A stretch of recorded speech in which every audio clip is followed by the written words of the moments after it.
Bismillah ar-Rahman ar-Rahim. Assalamu alaikum wa rahmatullahi wa barakatuh. Alhamdulillah, first of all, I want to thank all the members of the book club who've contributed to the college and what we're trying to do here through your support. I want to also remind you that the book club does not turn away people for lack of funds, that we do have ways of signing people up if they can't afford the amount, the monthly amount. The importance is that we obey the first command, which is Iqra, Bismi Rabbika alladhi khalaq. Read in the name of your Lord. Reading is one of the great gifts that Allah subhanahu wa ta'ala has given us.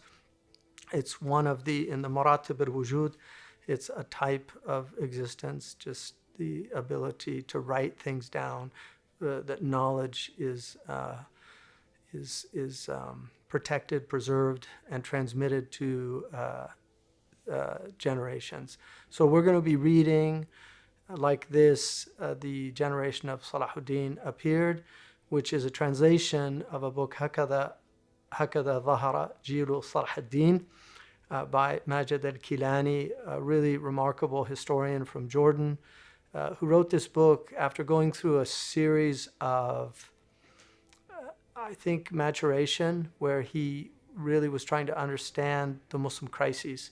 And this book is really about how Salahuddin and his generation was the result of an intellectual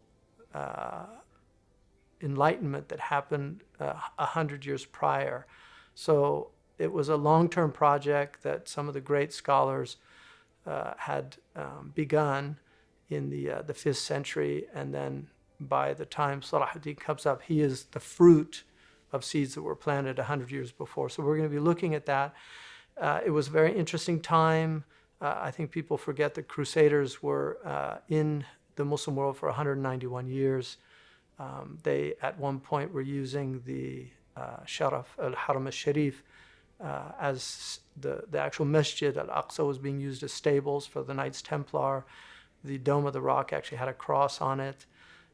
And yet, the Muslims did reconquer that place from the Crusaders. So it's a very interesting story. And one of the remarkable aspects of that story is that the Crusader states were always dependent on the West. They never had an independence without the support of the West. And when the West was exhausted, they could no longer sustain their states. So there's very interesting parallels to what happened then and what's happening now. So I hope people will read this book, think deeply about the thesis of the book and the themes in the book, inshallah. Assalamu alaikum wa rahmatullahi wa barakatuh.